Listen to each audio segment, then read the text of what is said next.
मुझे ये बताओ कि अरसलान तुम्हारी इजाजत से रूम में आया था?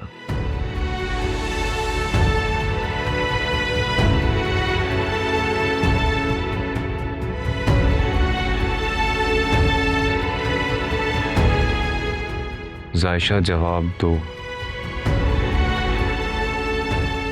मुझे बताओ कि जब अरसलान कमरे में आया था तो रूम लॉक था या अनलॉक था? सुफियान, रूम तो अनलॉक था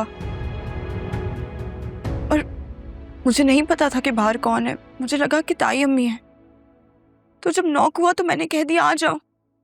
मुझे क्या पता था कि वो अरसलान है।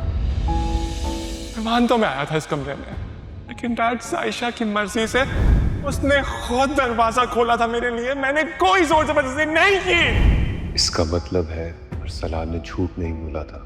लेकिन जब मैंने अरसलान को देखा तो मैं बहुत घबरा गई और मैंने उसको जाने का कहा, लेकिन वो नहीं गया। तो जायशा, अगर वो जबरदस्ती कमरे में आ गया था तो तुम कमरे से बाहर जा सकती थी। तुम क्यों नहीं गई बाहर? चीखी क्यों नहीं, चिल्लाई क्यों नहीं, शोर क्यों नहीं मचाया तुमने जायशा? सुफियान, मुझे आपकी बातों से ना अपने लिए बदगुमानी महसूस हो रही है। कितनी मर्तबा कहा था कि अब सुफियान और जायशा की मंगनी हो गई है, उनकी शादी होने वाली है। अपनी जुबान बंद रखना और ऐसी कोई हरकत ना करना जिससे सुफियान को जरा सा भी शक हो।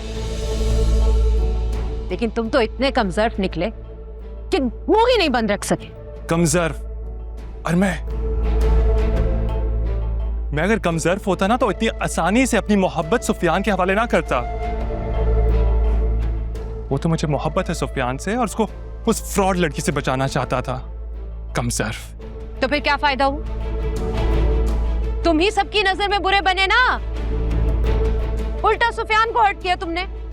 मॉम, आपको सुफियान का हर्ट होना नजर आ रहा है, और यहाँ जो मैं हर्ट हुआ हूं उसका क्या? तुम्हें मैंने नहीं, जायशा ने हर्ट किया है। मैं कहती रही, मना करती रही, लेकिन तुम उसी शराब के पीछे भागते रहे। अब चाहे जो भी कहो, मैं सुफियान को सच्चाई नहीं बताने वाली। मेरा बेटा इतने सालों बाद वापस आया है, इतने उसूल तोड़े मैंने उसकी खातिर।